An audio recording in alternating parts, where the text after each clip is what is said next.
احمق لوگ کہیں گے کہ مسلمان جس قبلے پر پہلے سے چلے آتے تھے اب اس سے کیوں منہ پھیر بیٹھے؟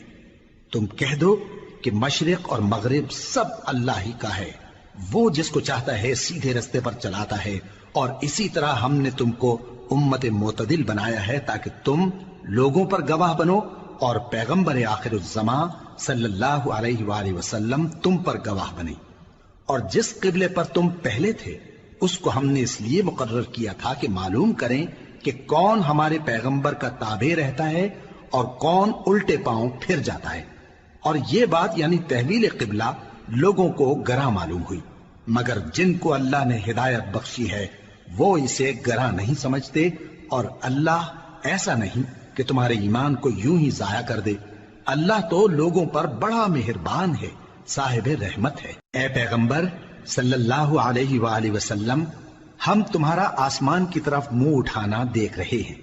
سو ہم تم کو اسی قبلے کی طرف جس کو تم پسند کرتے ہو منہ کرنے کا حکم دیں گے۔ تو اپنا منہ مسجد حرام یعنی خانہ کعبہ کی طرف پھیر لو، اور تم لوگ جہاں ہوا کرو نماز پڑھنے کے وقت اسی مسجد کی طرف منہ کر لیا کرو۔ اور جن لوگوں کو کتاب دی گئی ہے وہ خوب جانتے ہیں کہ یہ نیا قبلہ ان کے پروردگار کی طرف سے حق ہے، اور جو کام یہ لوگ کرتے ہیں اللہ ان سے بے خبر نہیں۔ اور اگر تم ان اہل کتاب کے پاس تمام نشانیاں بھی لے کر آؤ تو بھی یہ تمہارے قبلے کی پیروی نہ کریں، اور تم بھی ان کے قبلے کی پیروی کرنے والے نہیں ہو، اور ان میں سے بھی بعض کے قبلے کے پیرو نہیں۔ اور اگر تم باوجود اس کے کہ تمہارے پاس علم یعنی اللہ کا حکم آ چکا ہے ان کی خواہشوں کے پیچھے چلو گے تو ظالموں میں ہو جاؤ گے۔ جن لوگوں کو ہم نے کتاب دی ہے وہ ان پیغمبر آخر الزمان صلی اللہ علیہ وآلہ وسلم کو اس طرح پہچانتے ہیں جس طرح اپنے بیٹوں کو پہچانا کرتے ہیں، مگر ایک فریق ان میں سے سچی بات کو جان بوجھ کر چھپا رہا ہے۔ اے پیغمبر صلی اللہ علیہ وآلہ وسلم، یہ نیا قبلہ تمہارے پروردگار کی طرف سے حق ہے، تو تم ہرگز شک کرنے والوں میں نہ ہونا، اور ہر ایک شخص کے لیے ایک سمت مقرر ہے جدھر وہ عبادت کے وقت منہ کیا کرتا ہے، تو تم نیکیوں میں سبقت حاصل کرو۔ تم جہاں ہوگے اللہ تم سب کو جمع کرے گا،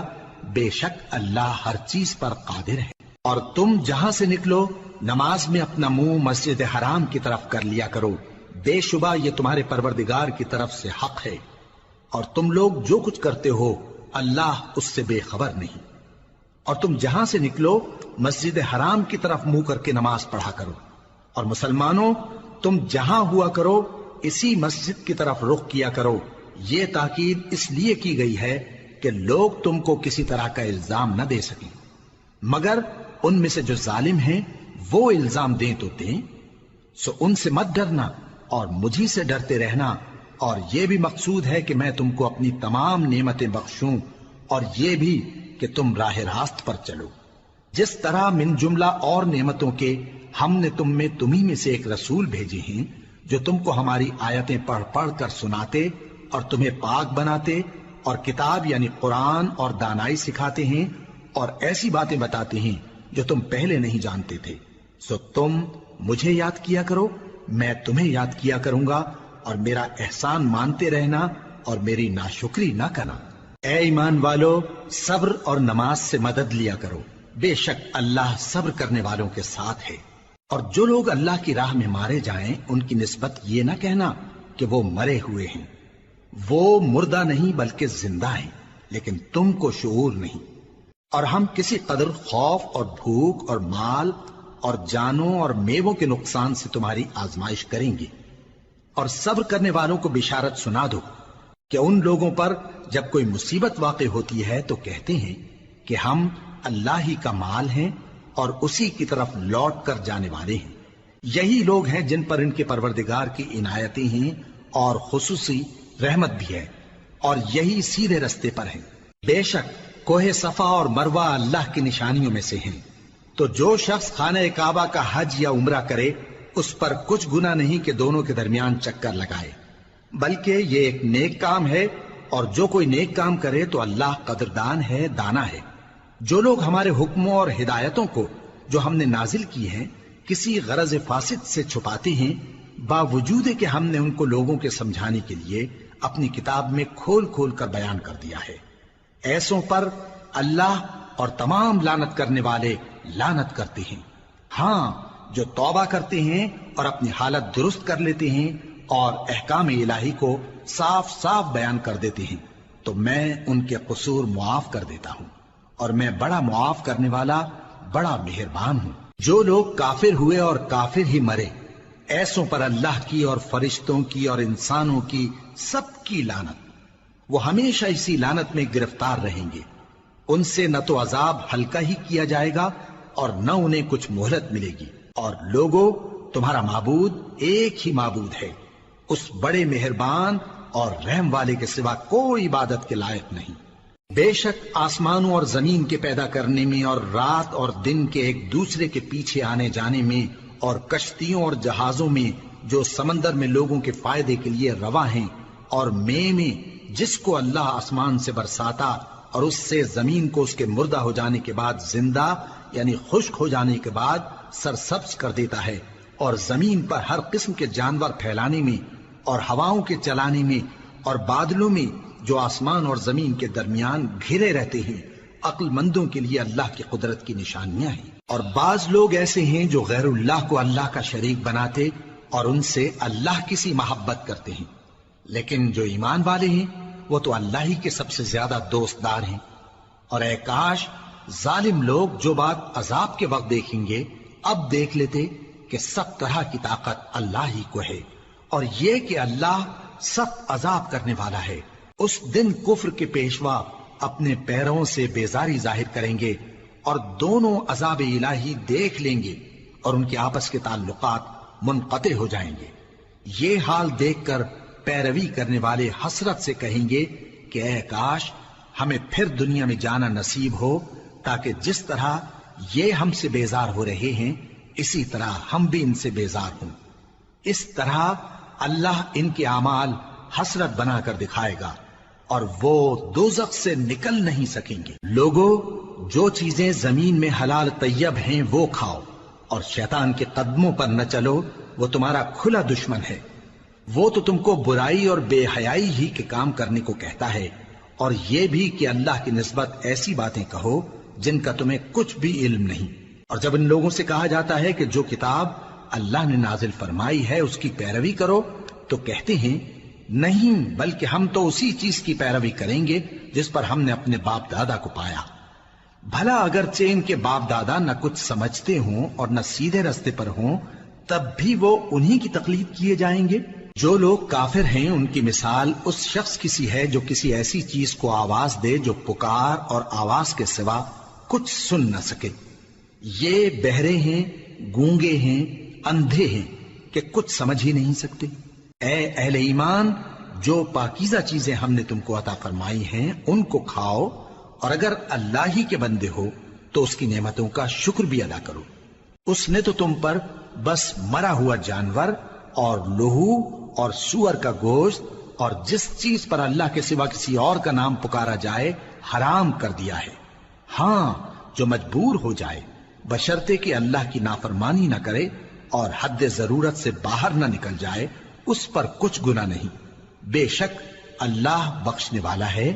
رحم کرنے والا ہے۔ جو لوگ اللہ کی کتاب سے ان آیتوں اور ہدایتوں کو جو اس نے نازل فرمائی ہیں چھپاتے اور ان کے بدلے تھوڑی سی قیمت یعنی دنیاوی منفعت حاصل کرتے ہیں، وہ اپنے پیٹوں میں محض آگ بھرتے ہیں۔ ایسے لوگوں سے اللہ قیامت کے دن نہ کلام کرے گا اور نہ ان کو گناہوں سے پاک کرے گا، اور ان کے لیے دکھ دینے والا عذاب ہے۔ یہ وہ لوگ ہیں جنہوں نے ہدایت چھوڑ کر گمراہی اور بخشش چھوڑ کر عذاب خرید لیا۔ یہ آتش جہنم کی کیسی برداشت کرنے والے ہیں۔ یہ اس لیے کہ اللہ نے کتاب سچائی کے ساتھ نازل فرمائی، اور جن لوگوں نے اس کتاب میں اختلاف کیا وہ ضد میں آ کر نیکی سے دور ہو گئے ہیں۔ نیکی یہی نہیں کہ تم مشرق و مغرب کو قبلہ سمجھ کر ان کی طرف منہ کر لو، بلکہ نیکی یہ ہے کہ لوگ اللہ پر اور روز آخر پر اور فرشتوں پر اور اللہ کی کتاب پر اور پیغمبروں پر ایمان لائیں، اور مال باوجود عزیز رکھنے کے رشتہ داروں اور یتیموں اور محتاجوں اور مسافروں اور مانگنے والوں کو دیں، اور گردنوں کے چھڑانے میں خرچ کریں، اور نماز پڑھیں اور زکات دیں، اور جب عہد کر لیں تو اس کو پورا کریں، اور سختی اور تکلیف میں اور جنگ کے وقت ثابت قدم رہیں۔ یہی لوگ ہیں جو ایمان میں سچے ہیں، اور یہی ہیں جو اللہ سے ڈرنے والے ہیں۔ مومنوں، تم کو مقتولوں کے بارے میں قصاص یعنی خون کے بدلے خون کا حکم دیا جاتا ہے، اس طرح پر کہ آزاد کے بدلے آزاد مارا جائے، اور غلام کے بدلے غلام، اور عورت کے بدلے عورت۔ اور اگر قاتل کو اس کے مقتول بھائی کے قصاص میں سے کچھ معاف کر دیا جائے تو وارث مقتول کو پسندیدہ طریق سے قرارداد کی پیروی یعنی مطالبہ خون بہا کرنا اور قاتل کو خوشخوئی کے ساتھ ادا کرنا چاہیے۔ یہ تمہارے پروردگار کی طرف سے تمہارے لیے آسانی اور مہربانی ہے۔ اب جو اس کے بعد زیادتی کرے اس کے لیے دکھ کا عذاب ہے۔ اور اے اہل عقل، حکم قصاص میں تمہاری زندگانی ہے کہ تم قتل و خونریزی سے بچو۔ تم پر فرض کیا جاتا ہے کہ جب تم میں سے کسی کو موت کا وقت آ جائے تو اگر وہ کچھ مال چھوڑ جانے والا ہو تو ماں باپ اور رشتہ داروں کے لیے دستور کے مطابق وصیت کر جائے۔ اللہ سے ڈرنے والوں پر یہ ایک حق ہے۔ پھر جو شخص وصیت کو سننے کے بعد اس کو بدل ڈالے تو اس کے بدلنے کا گناہ انہی لوگوں پر ہے جو اس کو بدلیں، اور بے شک اللہ سنتا جانتا ہے۔ اب اگر کسی کو وصیت کرنے والے کی طرف سے کسی وارث کی طرفداری یا حق تلفی کا اندیشہ ہو تو اگر وہ وصیت کو بدل کر وارثوں میں صلح کرا دے تو اس پر کچھ گناہ نہیں، بے شک اللہ بخشنے والا ہے، رحم والا ہے۔ مومنوں، تم پر روزے فرض کیے گئے ہیں جس طرح تم سے پہلے لوگوں پر فرض کیے گئے تھے تاکہ تم پرہیزگار بنو۔ روزوں کے دن گنتی کے چند روز ہیں، تو جو شخص تم میں سے بیمار ہو یا سفر میں ہو تو دوسرے دنوں میں روزوں کا شمار پورا کر لے۔ اور جو لوگ روزہ رکھنے کی طاقت رکھیں لیکن رکھیں نہیں، وہ روزے کے بدلے محتاج کو کھانا کھلا دیں۔ اور جو کوئی اپنی مرضی سے زیادہ نیکی کرے تو اس کے حق میں زیادہ اچھا ہے، اور اگر سمجھو تو روزہ رکھنا ہی تمہارے حق میں بہتر ہے۔ روزوں کا مہینہ رمضان کا مہینہ ہے جس میں قرآن اول نازل ہوا، جو لوگوں کا رہنما ہے اور جس میں ہدایت کی کھلی نشانیاں ہیں، اور جو حق و باطل کو الگ الگ کرنے والا ہے۔ تو جو کوئی تم میں سے اس مہینے میں موجود ہو چاہیے کہ پورے مہینے کے روزے رکھے، اور جو بیمار ہو یا سفر میں ہو تو دوسرے دنوں میں روزے رکھ کر ان کا شمار پورا کر لے۔ اللہ تمہارے حق میں آسانی چاہتا ہے اور سختی نہیں چاہتا، اور یہ آسانی کا حکم اس لیے دیا گیا ہے کہ تم روزوں کا شمار پورا کر لو، اور اس احسان کے بدلے کہ اللہ نے تم کو ہدایت بخشی ہے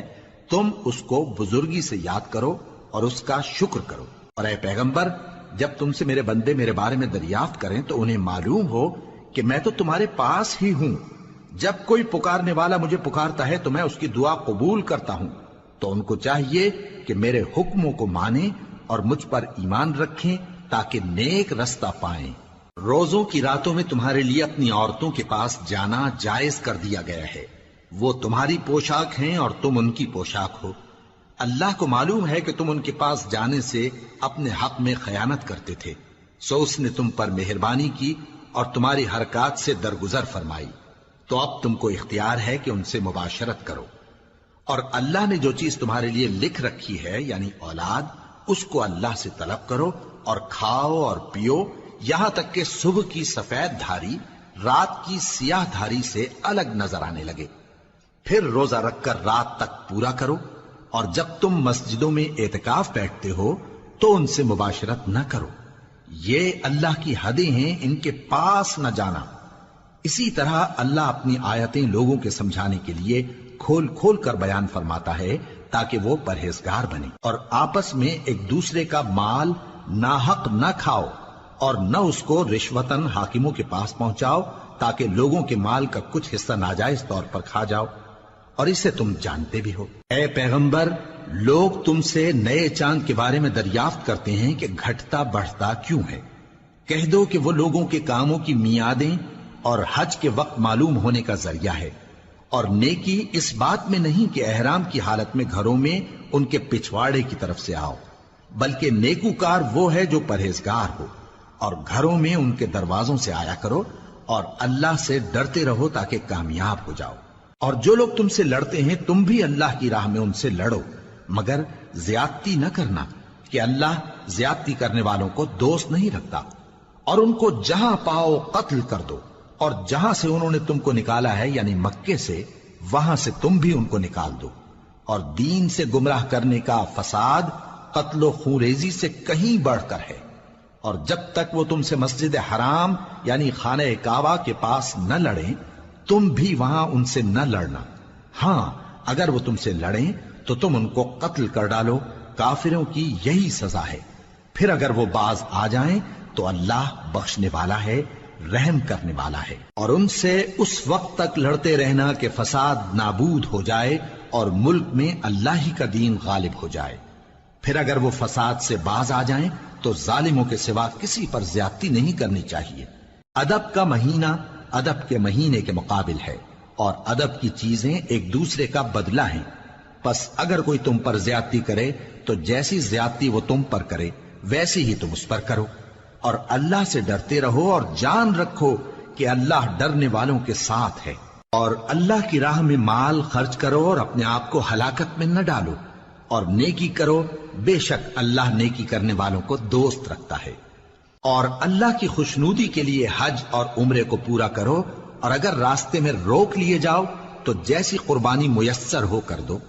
اور جب تک قربانی اپنے مقام پر نہ پہنچ جائے سر نہ منڈاؤ۔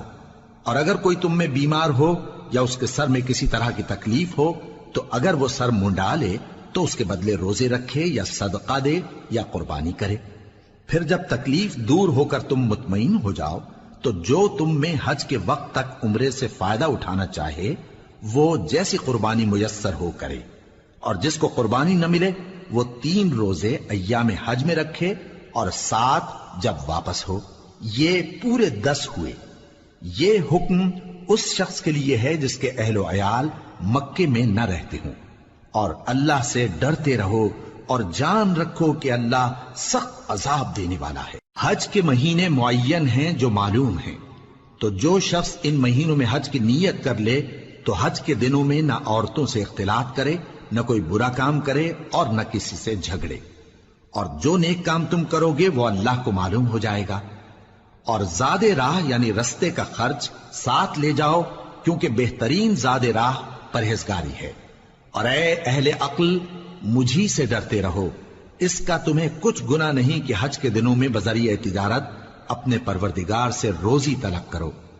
اور جب عرفات سے واپس ہونے لگو تو مشعر حرام یعنی مزدلفہ میں اللہ کا ذکر کرو،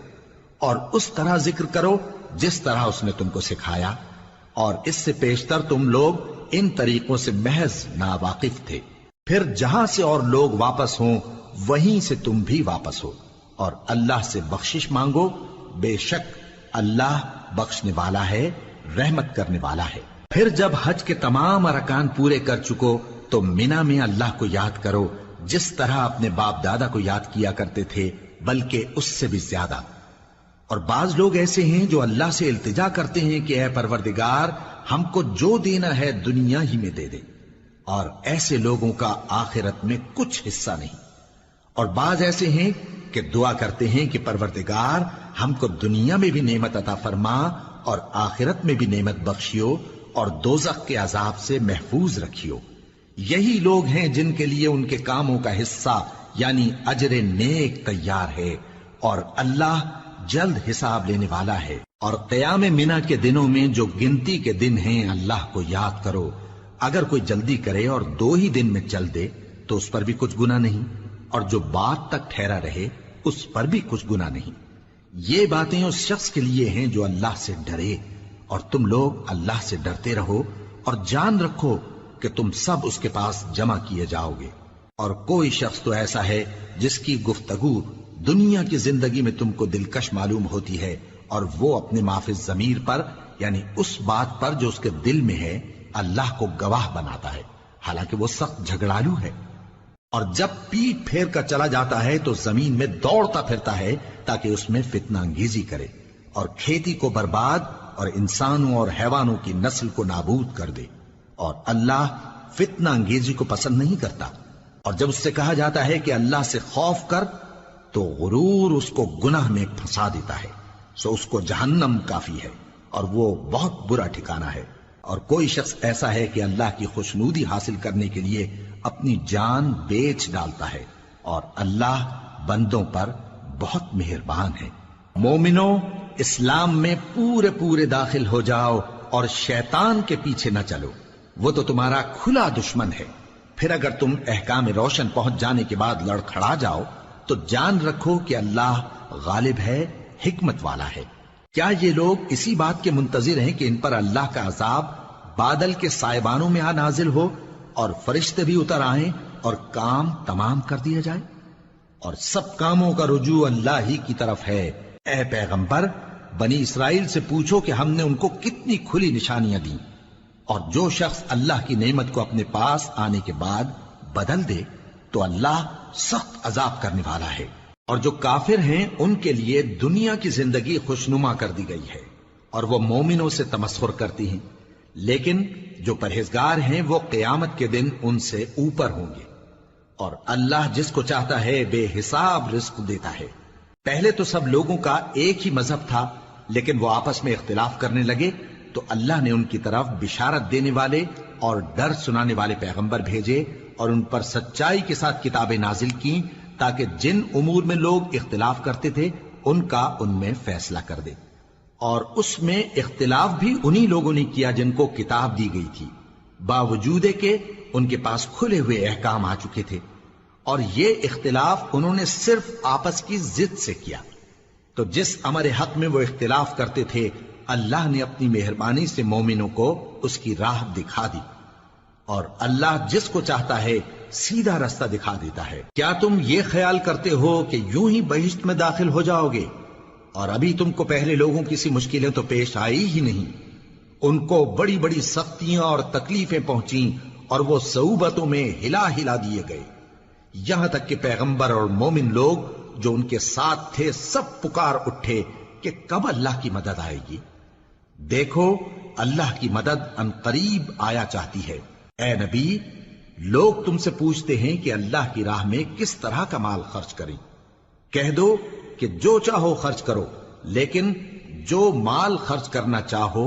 وہ درجہ بدرجہ اہل استحقاق یعنی ماں باپ کو اور قریب کے رشتہ داروں کو اور یتیموں کو اور محتاجوں کو اور مسافروں کو سب کو دو، اور جو بھلائی تم کرو گے اللہ اس کو جانتا ہے۔ مسلمانوں، تم پر اللہ کے رستے میں لڑنا فرض کر دیا گیا ہے، اور وہ تمہیں ناگوار تو ہوگا، مگر عجب نہیں کہ ایک چیز تم کو بری لگے اور وہ تمہارے حق میں بھلی ہو، اور عجب نہیں کہ ایک چیز تم کو بھلی لگے اور وہ تمہارے لیے مضر ہو، اور ان باتوں کو اللہ ہی بہتر جانتا ہے اور تم نہیں جانتے۔ اے پیغمبر، لوگ تم سے عزت والے مہینوں میں لڑائی کرنے کے بارے میں دریافت کرتے ہیں، کہہ دو کہ ان میں لڑنا بڑا گناہ ہے، اور اللہ کی راہ سے روکنا اور اس سے کفر کرنا اور مسجد حرام یعنی خانہ کعبہ میں جانے سے بند کرنا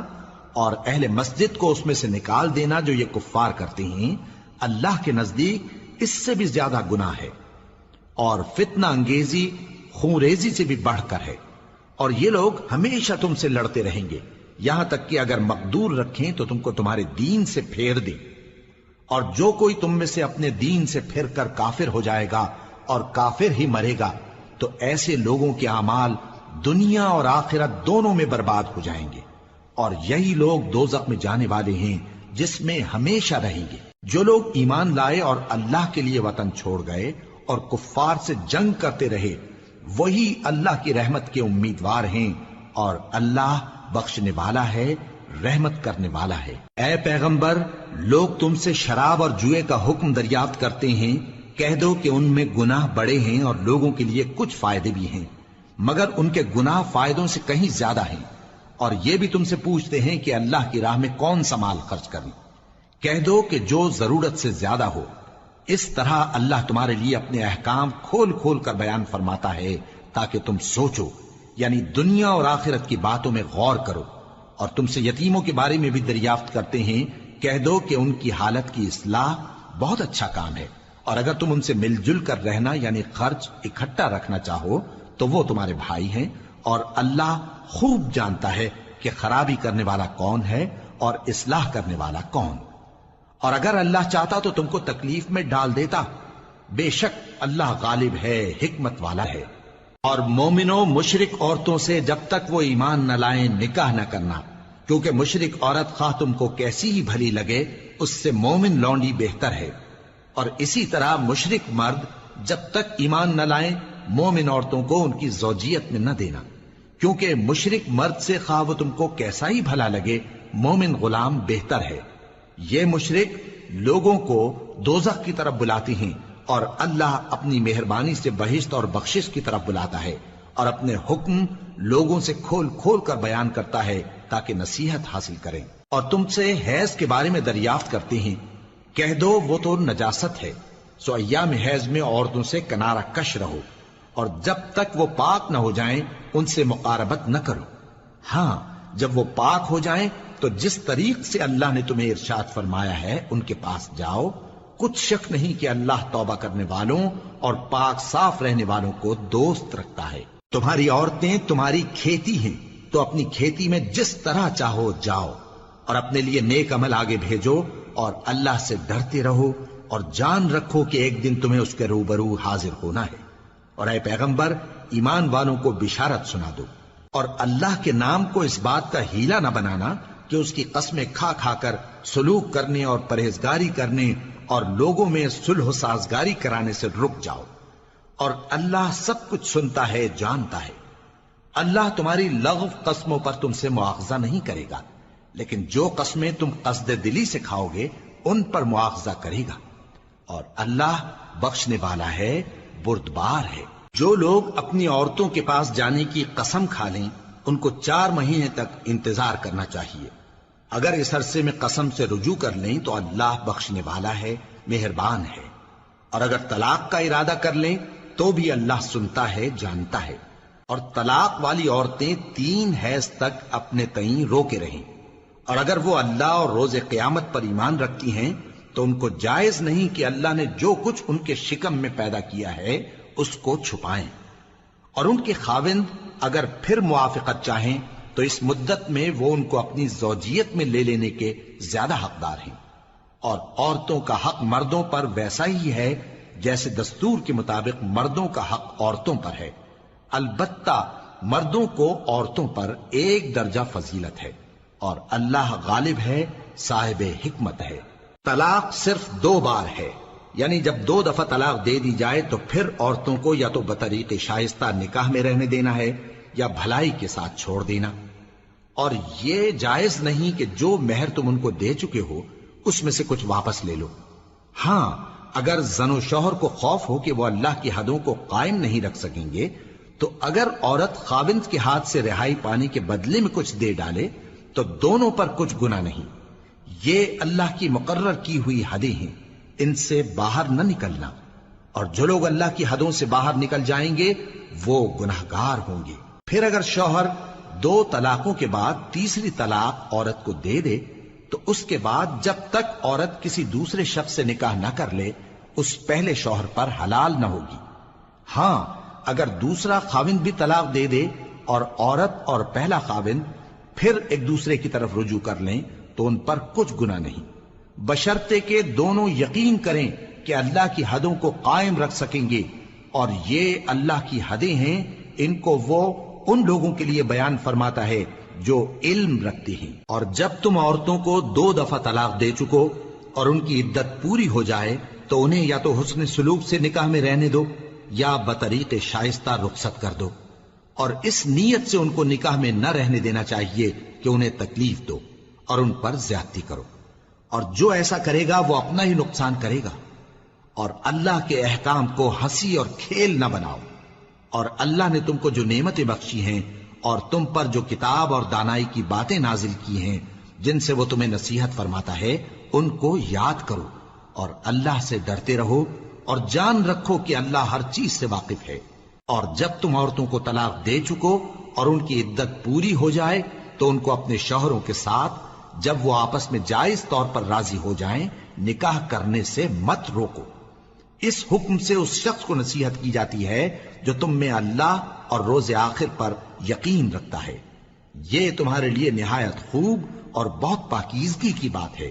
اور اللہ جانتا ہے اور تم نہیں جانتے۔ اور مائیں اپنے بچوں کو پورے 2 سال دودھ پلائیں یہ حکم اس شخص کے لیے ہے جو پوری مدت تک دودھ پلوانا چاہے، اور دودھ پلانے والی ماؤں کا کھانا اور کپڑا دستور کے مطابق باپ کے ذمے ہوگا۔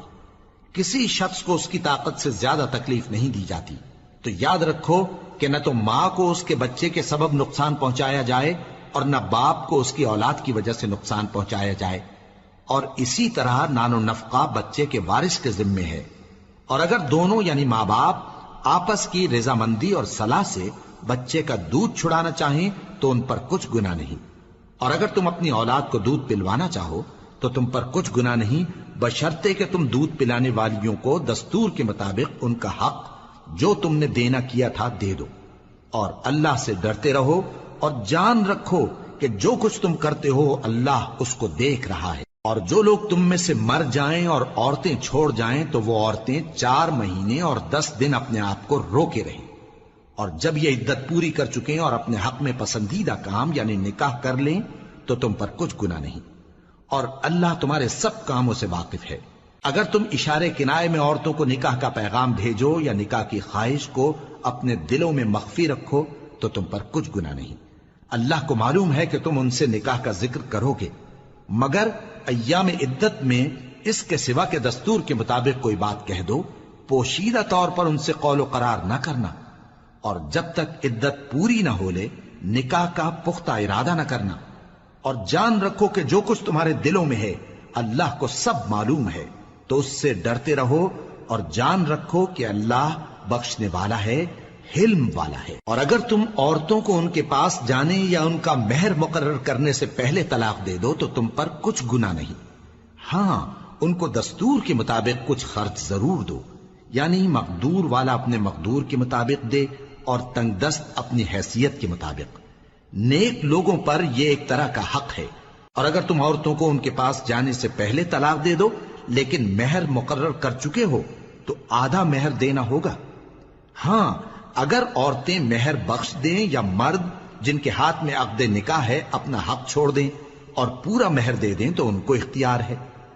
اور اگر تم مرد لوگ ہی اپنا حق چھوڑ دو تو یہ پرہیزگاری کی بات ہے، اور آپس میں بھلائی کرنے کو فراموش نہ کرنا۔ کچھ شک نہیں کہ اللہ تمہارے سب کاموں کو دیکھ رہا ہے۔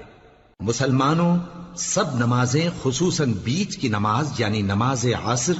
پورے اہتمام کے ساتھ ادا کرتے رہو اور اللہ کے آگے ادب سے کھڑے رہا کرو۔ پھر اگر تم خوف کی حالت میں ہو تو پیادے یا سوار جس حال میں ہو نماز پڑھ لو۔ پھر جب امن و اطمینان ہو جائے تو جس طریق سے اللہ نے تم کو سکھایا ہے جو تم پہلے نہیں جانتے تھے اللہ کو یاد کرو۔ اور جو لوگ تم میں سے مر جائیں اور عورتیں چھوڑ جائیں وہ اپنی عورتوں کے حق میں وصیت کر جائیں کہ ان کو 1 سال تک خرچ دیا جائے اور گھر سے نہ نکالی جائیں، ہاں اگر وہ خود گھر سے چلی جائیں اور اپنے حق میں پسندیدہ کام یعنی نکاح کر لیں تو تم پر کچھ گناہ نہیں، اور اللہ زبردست ہے، حکمت والا ہے۔ اور مطلقہ عورتوں کو بھی دستور کے مطابق نان و نفقہ دینا چاہیے، پرہیزگاروں پر یہ بھی حق ہے۔